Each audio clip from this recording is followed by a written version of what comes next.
Hello, everyone, and welcome to our webinar, Are You Cool Enough for Low Temperature Solders? My name is Jeremy Glanzer, and I will be your host today. I work on the marketing team here at FCT Solder, and I'm excited to welcome all of you into the webinar. Joining me today is Tony Lentz, chemist and field application engineer with FCT Solder. Tony's been working in the electronics industry for almost 3 decades and has a wealth of solder application experience. In addition to his presentation, Tony will also be available to answer any questions at the end of the presentation.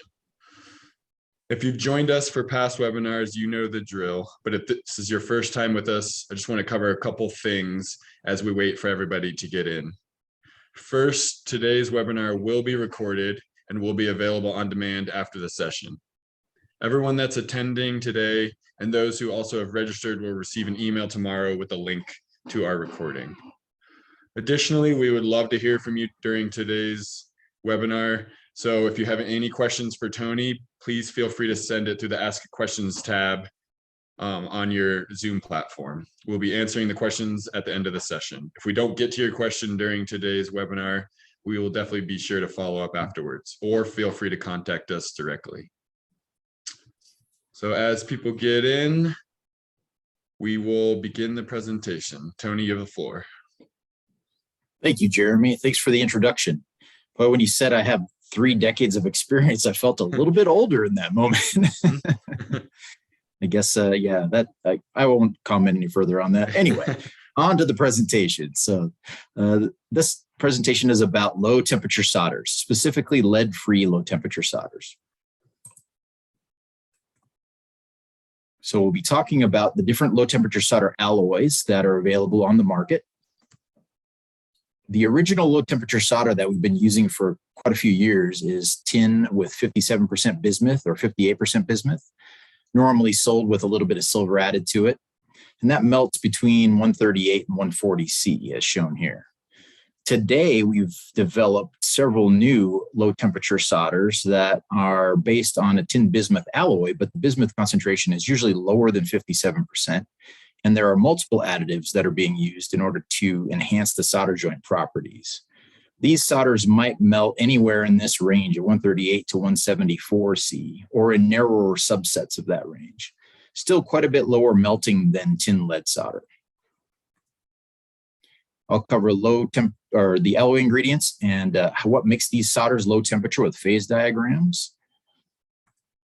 And we'll talk about the microstructure properties in brief. There are many, many papers written on the microstructures of low temperature solders. So if you're interested in more information, I'm happy to share the resources that I used to build this presentation. And you can certainly find those on various industry websites.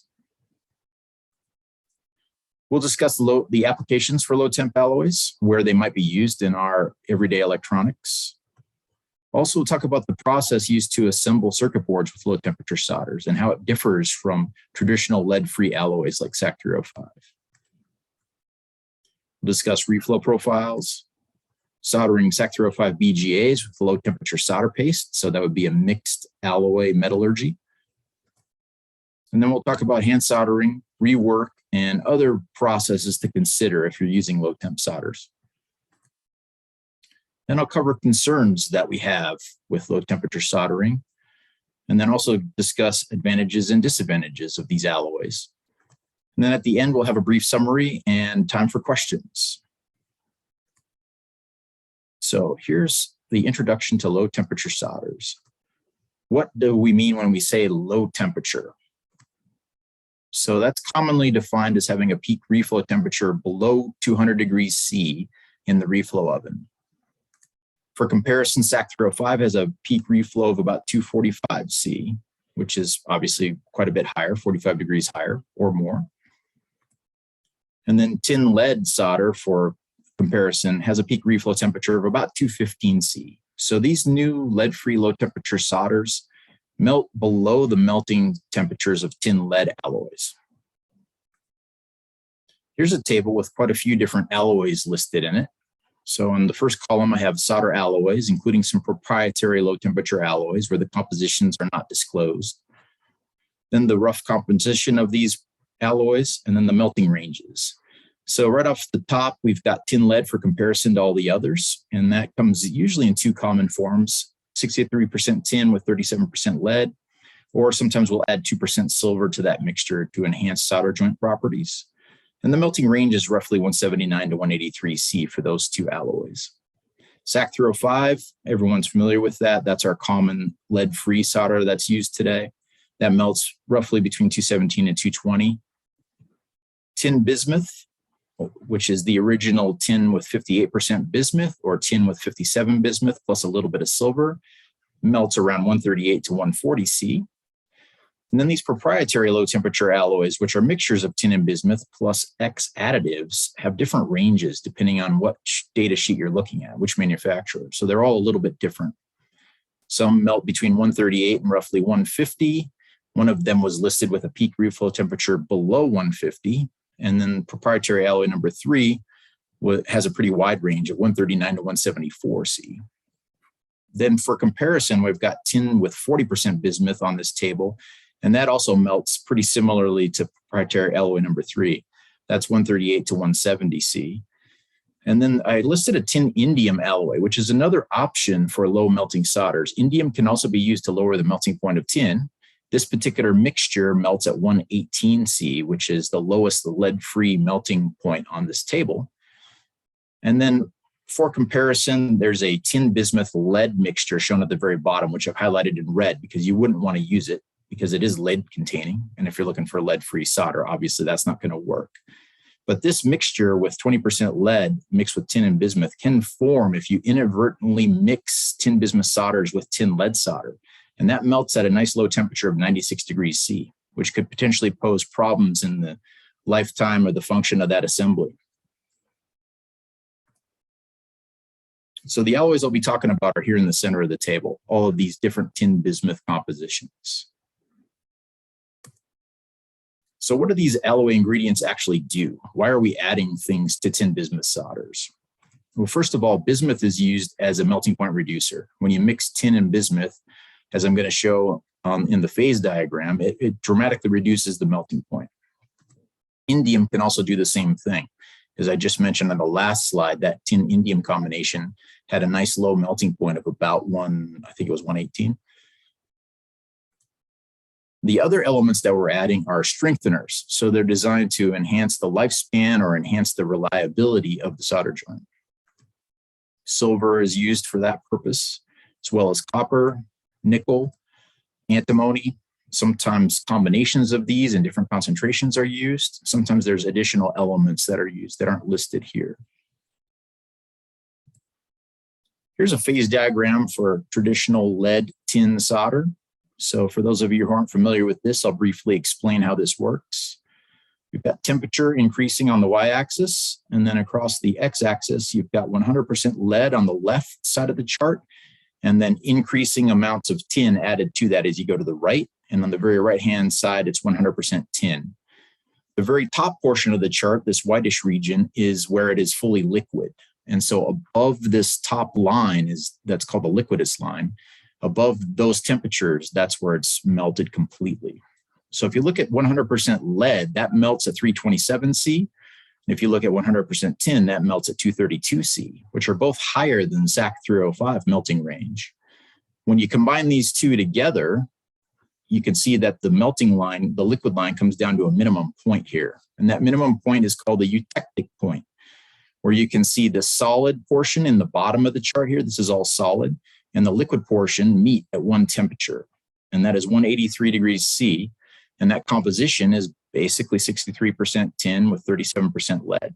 And that's the reason why we use that particular mixture of tin and lead for soldering, because it has the lowest melting range of any other composition that you can see on this chart. So if you increase the tin concentration, the melting temperature goes up. And if you increase the lead concentration, the melting temperature goes up. Here's that same kind of a chart for tin and bismuth. So for tin bismuth solders, 100% tin is on the left in this case, and that melts at 232 C. 100% bismuth, pure bismuth, melts at 271 C. But when you start mixing them together, they form a nice low eutectic melting point right here, which is 138 C. So that's almost 50 degrees cooler than the melting point of tin and lead solder. And that's why the industry's been using that particular combination of tin bismuth for quite a while to get a low melting solder. Here's what bismuth does in the microstructure of tin solders. So here's a cross section of a BGA sphere. And you can see a close up here of what's going on in that microstructure. Here at the very bottom, you've got Cu6SN5 mixture. So that's a mixture of copper and tin at the board pad interface. So that's a typical intermetallic that forms anytime you've got tin in contact with copper. Here, the lighter gray regions, like right here, is eutectic bismuth. So that would be that 58% bismuth mixture. And then the whitish or the lightest color regions on here are precipitated pure bismuth. And so that typically happens in any bismuth solder that contains bismuth above the solubility limit in the tin matrix. It precipitates out as pure bismuth crystals. For comparison, here's the microstructure of SAC solders. So on the left, we have SAC105. In the center, this is SAC305 with 3% silver, and then SAC405 with 4% silver. So the silver concentration increases from left to right. And you can see there are particles here. And those particles are Ag3SN intermetallic particles. So the particles in SAC solders tend to give it its strengthening property. And so this fine dispersion of particles acts kind of like rocks in concrete mixtures. If you ever seen a broken piece of concrete, there's lots of different stones and rocks mixed in there in order to strengthen the concrete mixture. And that's what I think of when I see these kind of cross-sectional pictures. All these little particles that are separated from the tin matrix are strengtheners. And so they help prevent shearing or dislocation movement of the solder itself. But when you age those solder samples, 2,500 hours at 125C, that forces sort of a lifespan onto the solder. This is what happens. SAC105, you can see the particles coarsened. They grew larger. They agglomerate together, and there's much fewer of them. The same thing happened to SAC305 and SAC405. So it's pretty clear that there are less particles, but they're bigger.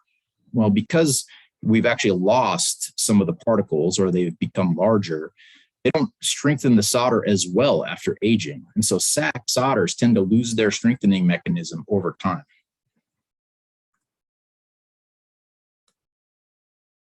Here's another way to state that. This is a failure plot or Weibull plot of SAC305 versus a couple of other alloys. So on the y-axis, we've got the failure percentage, and then on the x-axis, a number of thermal cycles. So the solder that has the highest number of thermal cycles is SAC305 in this case, indicated by the red squares. And then in the center, we've got the green diamonds, which is a solder called SN100CV, which has a little bismuth added to it as a strengthener. And then the blue circles on the very left for comparison are SN100C solder, which is tin copper nickel alloy. So SN100C didn't last very long in this test, or it was the least reliable, if you will, as soldered. The SAC305 lasted the longest. Now, if you age that, so these solder samples were aged 4,200 hours at 125C, you can see these curves have shifted around. Now SAC305 has the middle lifespan here on this chart, and SN100CV actually has the longest life after aging, or has it's the most reliable solder in this test, if you will. And that's because the particles coarsen in SAC305, and it reduces the strength or increases the failure rate at an earlier number of cycles after aging. Here's some applications for low temp solders. In-cabin electronics in cars might be a good place to put those. It's relatively temperature controlled, somewhat muffled from vibration and shock. And so those types of electronics, obviously we're putting more and more electronics inside of our vehicles. We've got full-blown computers inside of them these days. And we're trying to, cram more functionality in there for our comfort and usage. I don't see that trend stopping anytime soon. So that might be one place for low temperature solders. Personal computers might be an area where we could use them. Maybe household electronics like Ring doorbells or LED lighting, or other types of household devices like this Blu-ray player. The key here is that the operating temperature obviously has to be below the melting point of the solder. So you'd want an operating temp max below about 130 C, which is getting close to the bottom end of the melting range for many of these tin bismuth alloys. You'd have to put it in an application that's not going to have a lot of drop shock or vibration, because drop shock and vibration are known to cause problems, especially with the eutectic tin bismuth 1058 solders, where they are pretty brittle and they don't last long in those types of environments. You can use underfill and encapsulation to compensate for that, but that obviously adds cost and time into the assembly. If you're having difficulty reworking BGAs and BTCs, if they're SAC305 solder joints and you're trying to rework those, potentially reworking with, if you use low temp solder paste instead, you could potentially rework those at a lower temperature. And so it might be also a quicker rework process, because it wouldn't take as long for those solder joints to melt and reform as with SAC305 alloy. We would recommend these for class 1 and 2 products with a short expected life. I don't think anyone's looking at low temp solders necessarily for class 3 products. In fact, they're still testing lead-free alloys for those types of applications. Tin lead is often allowed and recommended for class 3 products. All right, so what about the assembly process for low temp solders? So here's a combination of reflow profiles for surface mount soldering for SAC305 versus tin bismuth low temp solder. So the blue curve here is a SAC305 reflow profile, and the orange colored curve is for tin 42 bismuth 58 solder. First of all, there's a peak temperature difference here, where SAC305 may have a peak temp between 235 and 250 C, whereas the tin bismuth alloy has a peak temp of about 155 to 170 C, so quite a bit cooler. And then the length of time in the oven is also a bit shorter. For the tin bismuth solder, it's only 150 to 240 seconds, which is about 30 to 60 seconds shorter than for SAC305. So being able to reduce your peak temp by 80 degrees C might be a huge benefit, especially if you're experiencing warpage problems, head and pillow, non-wet opens, or any kind of thermal damage to components or substrates. Having a less heat applied to that circuit assembly is a good thing. And then if you can reduce the time in the oven, you could potentially increase your throughput in the oven by speeding it up.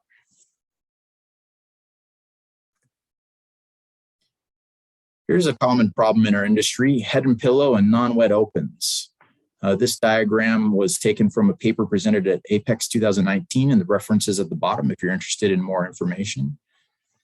So first of all, we have a pretty severely exaggerated warp here of the package. So that would be a BGA package that's warped during reflow. And then again, warpage in the other direction of the circuit board or the substrate that we're soldering that to. And on the left, you can see we've got head and pillow, where the BGA sphere has completely lost contact with the solder paste deposit and they've reflowed independently. And then that's a full-on open head and pillow. And then you've got head and pillow, which might give you intermittent contact, where the BGA sphere is resting on top of the solder paste pillow, but it's not necessarily making good electrical contact at all times. And then on the right side of this chart, this is an example of a non-wet open. So the non-wet open is similar, where all of the solder paste basically wetted up to the BGA sphere and it all melted and stuck to the BGA sphere. And there's no solder on the pad on the board, or very little.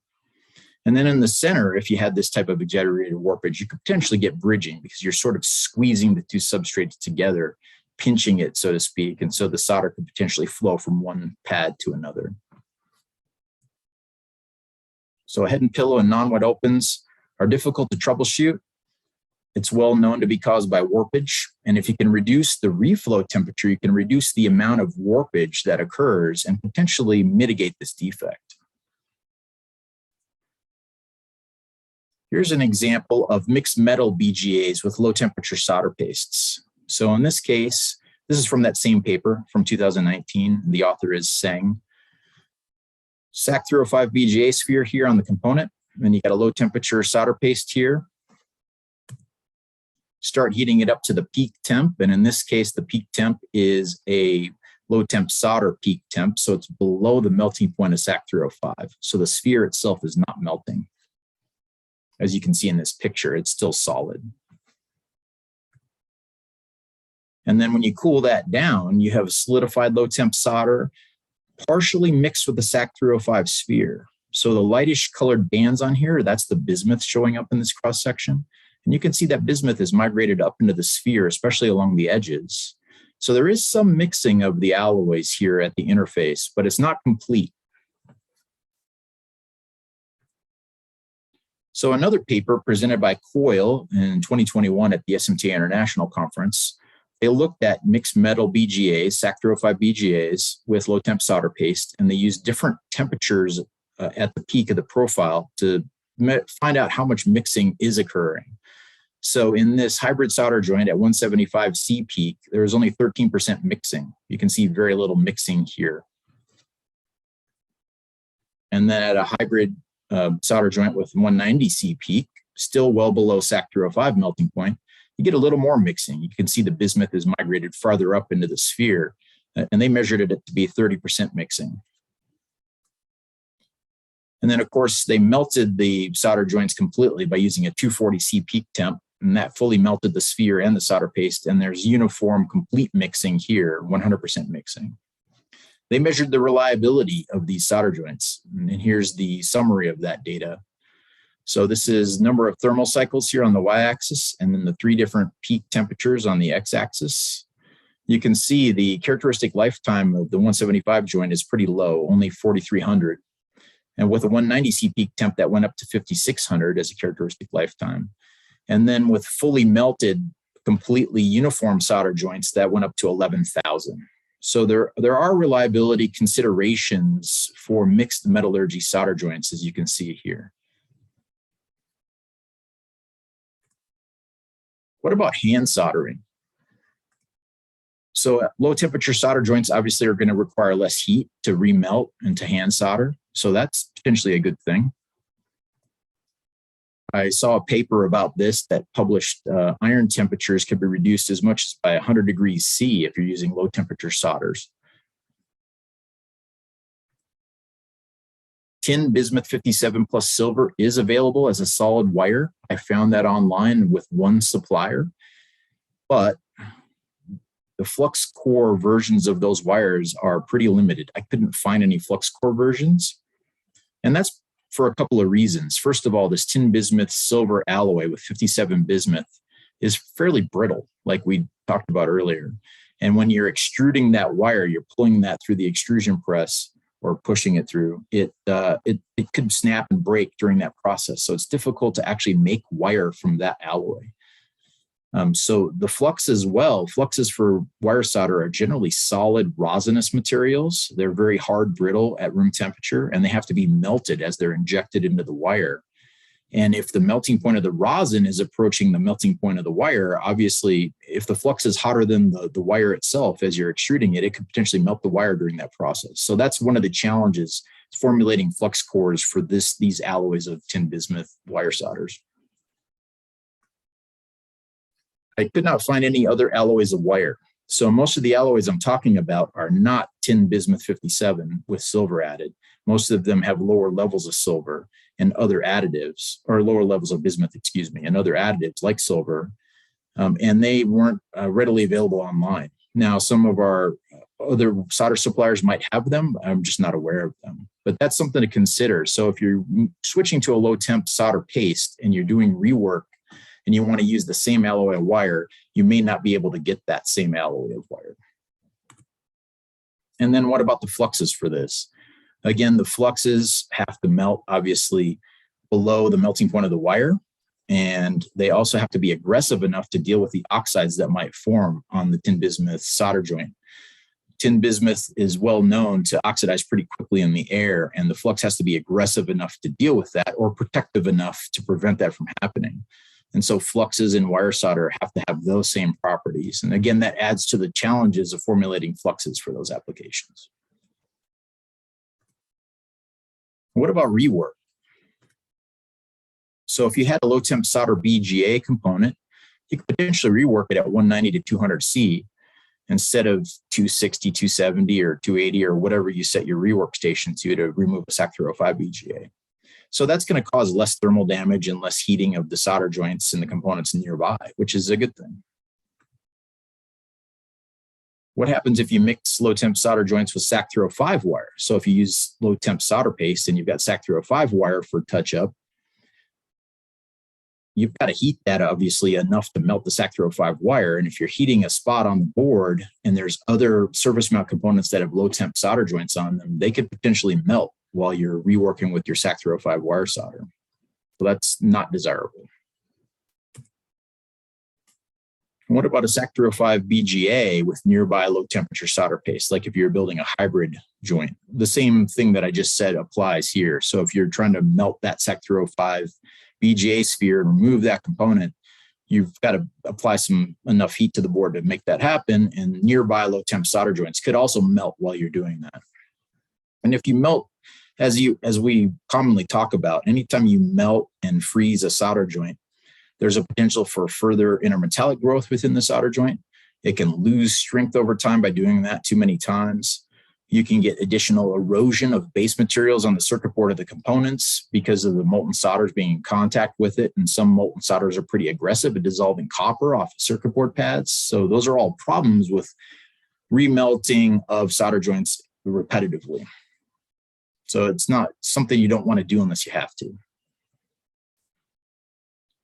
Now you could locally print low temp solder paste and say reflow a SAC305 BGA back to the board using a hybrid process and use a lot less heat to do that. So that's one advantage of reworking with low temp solder paste. But what about oxides and wetting or spread of this alloy?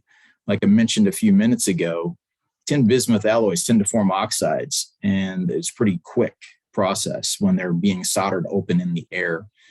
And so the fluxes that you use have to be aggressive enough to deal with that. So let's say you're reworking a surface mount solder joint that has low temp solder, and you can melt it pretty easily because it doesn't require a lot of heat to melt it. But if you're using a liquid flux to aid in reworking that solder joint, the liquid fluxes that we use generally are low solids, no cleans for that process. And they may not have enough activity to deal with the oxides that are present. And so you might have to use more aggressive fluxes in order to rework low temp solder joints. What about selective soldering? So there was a paper presented by Deep Stratton at Apex 2022 where he examined the low temp solders in this process. So it is usable for this process, but it's challenging, much more challenging than running SAC305 or something like S100C in that process. High levels of additives in the tin bismuth solders can cause dross formation, which are typically copper nickel 6 tin 5 needles, which look like this on the right. And those needle-like crystals can clog the nozzles in the selective solder system. You can also get oxidation forming pretty rapidly. I was just describing how tin bismuth likes to oxidize pretty readily. And that might look like this on the nozzle. That's a dross layer on the nozzle, which again causes problems in selective soldering. So you've got to make sure your nitrogen use is tuned correctly for the equipment manufacturer's recommendations, and to prevent air contact to the solder, especially with selective soldering, because typically soldering temperatures in that process are much higher than what you would use in a reflow oven, on the order of 50 to 70 degrees higher typically. So what about concerns about low temp solders? I feel like that's just what I've been doing. I've been giving you lots of reasons not to use them. Actually, there are a lot of good reasons to use them, and I'll get to that. So hang in there. But here are some concerns. So like the early on when we used tin bismuth solders, like I mentioned before, it was based on the tin bismuth 58% eutectic. Those are well known to be brittle, and they suffer from problems with mechanical shock and fatigue. If you reduce the amount of bismuth in the solder alloy and use additives to strengthen the solder joint, that can improve that equal to the level of SAC305 or better than SAC305 in some cases. Here's again a reliability Weibull plot for 3 different alloys of solder. This is the failure percentage on the y-axis and the number of drops to failure. This was a drop shock test. So on the left, the green squares are tin bismuth 58% eutectic alloy. Pretty low number of drops to failure, like 1 to 7 or 8 maybe. Then the 37% bismuth alloy with additives was pretty close to SN97C, which is another way of saying SAC305. So SAC305, the red squares and the blue circles here, this tin bismuth 37 plus additives, got a life that was pretty close to the SAC305. Number of drops to failure is pretty close. So here's the count of the data for this test. So tin bismuth 58 had 28 drops to failure on the average. The tin bismuth 37 plus X additives had 137 drops to failure, so quite a bit better. And SAC305 was the best, but just by a little bit, 141 drops to failure. So these modified tin bismuth solders are approaching the reliability of SAC305. And then this chart below shows the characteristic life, which is another way of saying what I just said, essentially. So the characteristic life of the tin bismuth 58 alloy is very low at about 12%, as compared to 86 and 109% for SAC305. So another problem that I heard about at SMT International last fall in 2021, this is a paper by Coyle. It's a problem called ball drift. And it was only seen during thermal cycling of mixed metallurgy solder joints. And so here you've got an X-ray image of a BGA component that they were using. And these red arrowed BGA spheres, solder joints, I should say, because they have the low temp solder paste soldered to them, they've shifted. You can see how they've moved out of position. They're no longer in a nice grid array. Here's a cross section of those shifted solder joints. You can see how they get pretty ugly. They're no longer well formed. They don't have smooth, rounded sides like you would expect. And some of them are almost losing contact, like right here. That looks like a big crack is going through that solder joint. It's almost losing contact. Now, the explanation for this was based on the differences in coefficient of thermal expansion between the BGA component and the PCB substrate. And so those are expanding, contracting at different rates during thermal cycling. And that's creating like a sideways shearing effect on these solder joints. And that is what caused them to shift and kind of move. They did not see any of this, however, for the boards that were held outside of the thermal cycle chamber. So this doesn't happen at room temperature. This thermal cycling induces this problem. What about hot tear? I've heard some concerns about that recently with low temp solders. Well, there is a paper on that written by Harris in 2019 at SMT International. So here you've got a close-up of what hot tear might look like, where the solder joint appears to be pulling away from the PCB pad. It's usually caused by warpage or slow wetting on the PCB pad, or both.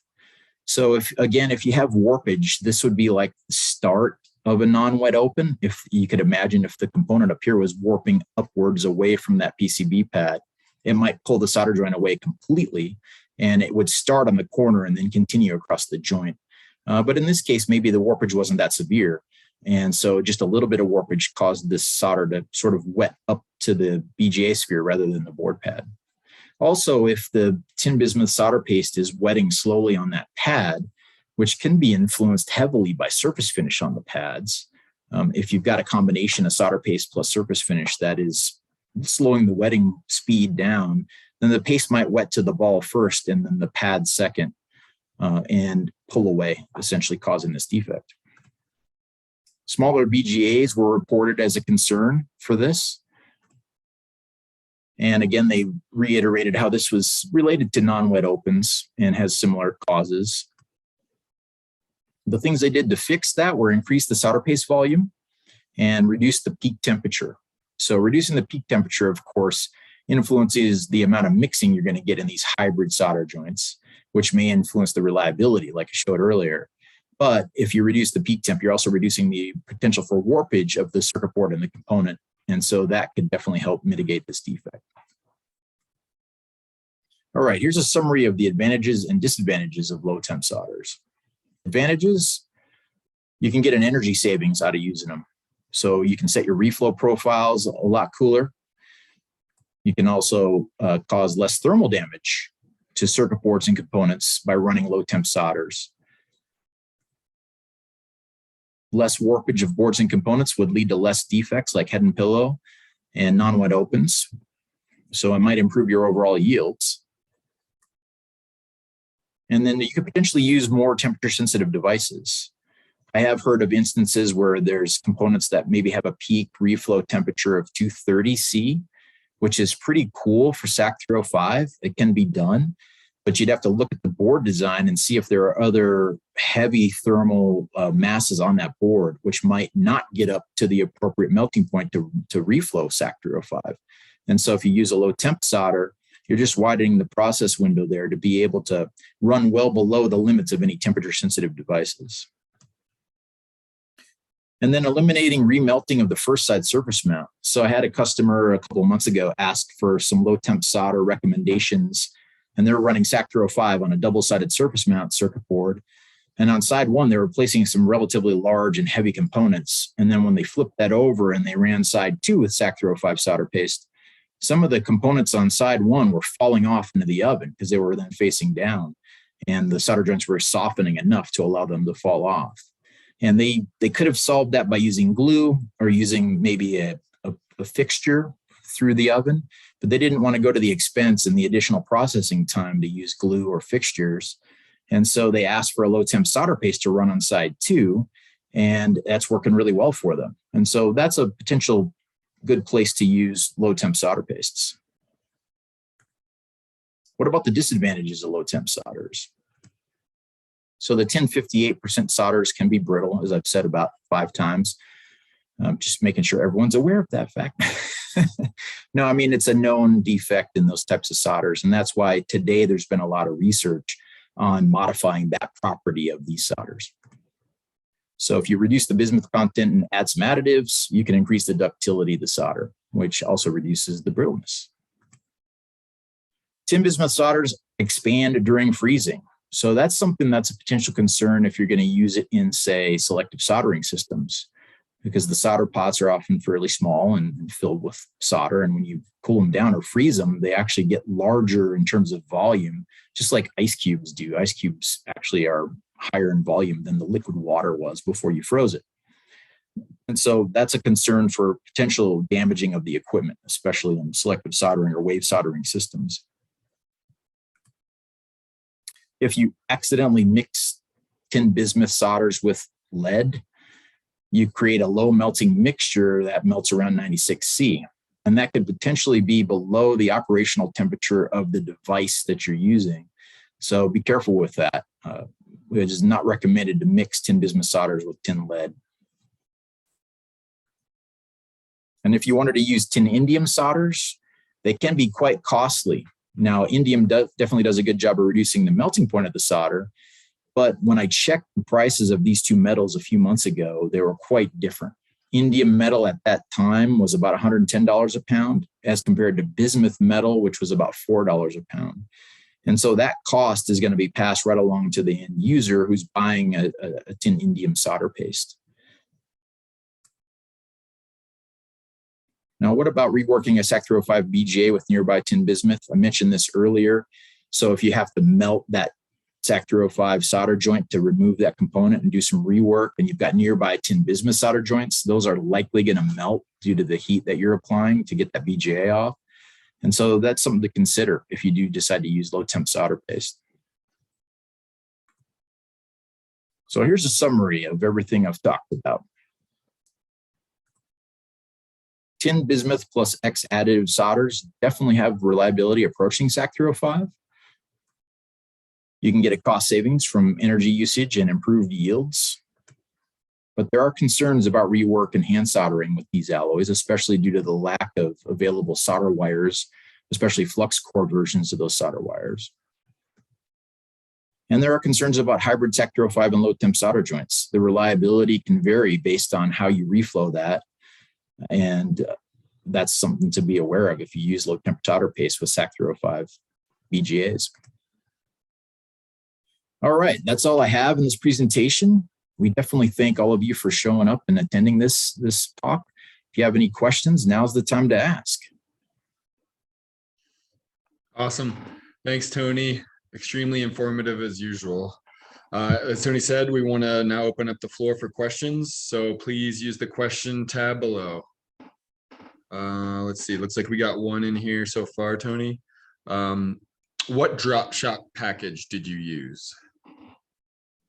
That's a good question. I haven't looked at the original paper in a while. I could look that up and get back to you on that. Awesome. Any other questions for Tony?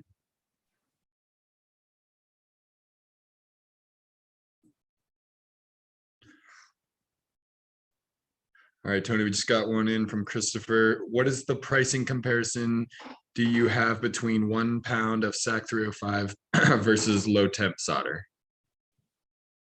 I believe the low temp solders are comparable to SAC305, especially given the cost of silver. It is possible that they are a little higher depending on which low temp solder alloy you're talking about. So some of the proprietary ones with additives in them are going to be more expensive typically. But I'm not in our sales team, so I would defer that to one of our salespeople to get back to you with some firm pricing on that. We can definitely do that for you, Christopher. We got another one in. Does surface finish affect the process of low temp alloys? I haven't seen any work on that specifically, but it certainly affects use of SAC305 and SN100CV and those types of alloys. Surface finish can dramatically affect wetting, voiding, and other things of solder paste. So I would assume it would have an effect. I just haven't seen hard data on that yet. Awesome. Thank you. We got another one in here. What effect does the ball drift have on reliability? Well, certainly that looks like a reliability risk. Some of those ball drift pictures showed the balls almost losing contact with either the component or the board pad. And so especially if you continued that thermal cycling, eventually you're going to get opens on that BGA component. And as you know, all it takes is one and the component's no longer functioning correctly. So right. Yeah, that's a problem. And it was, I think, something that they're going to do more work on. I believe Coyle and his counterparts are continuing to research that. Awesome. Thanks for the question. Let's see. What is the excuse me? What is the optimum low melt mixing percentage for better reliability? Well, the optimum would be 100% mixing, but that would mean you'd have to use a SAC305 Reflow profile with low temp solder paste, which kind of defeats the purpose. Like, if you're going to do that, why not just use SAC305 solder paste? So more mixing seemed to be better, at least in Coyle's work. Whereas I guess it depends on what your expectation of the lifetime of the board is and what environmental conditions it's going to be subjected to. Mm-hmm. Awesome. Any other questions for Tony?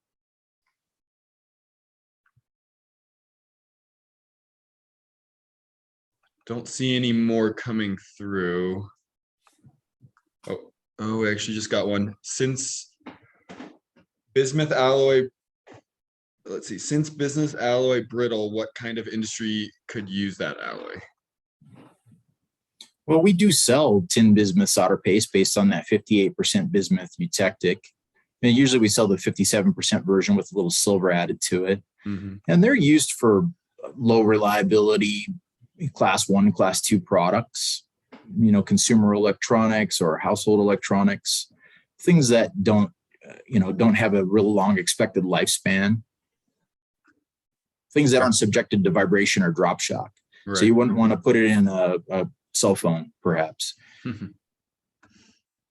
Definitely not my cell phone.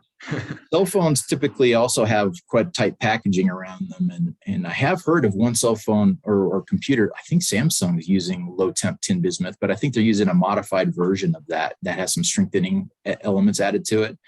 But as long as it also depends on the assembly. So if you're encapsulating it or you're using underfill on your BGAs, then you're strengthening those solder joints with other compounds. And so that might enable to use like a tin 57 bismuth solder alloy with good success.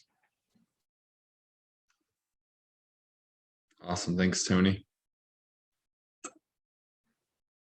All right. I don't see any more questions coming through, but obviously Tony's contact information is up there right now. Or you can contact FCT Solder directly, and he can definitely get back to you on some of that. So with that, I just wanted to thank everyone for your attendance and participation with the Q&A. As stated before, please reach out to us with any questions, and also be on the lookout for future webinars. Thank you, Tony, and everyone stay safe and have a great rest of your week. Thank you.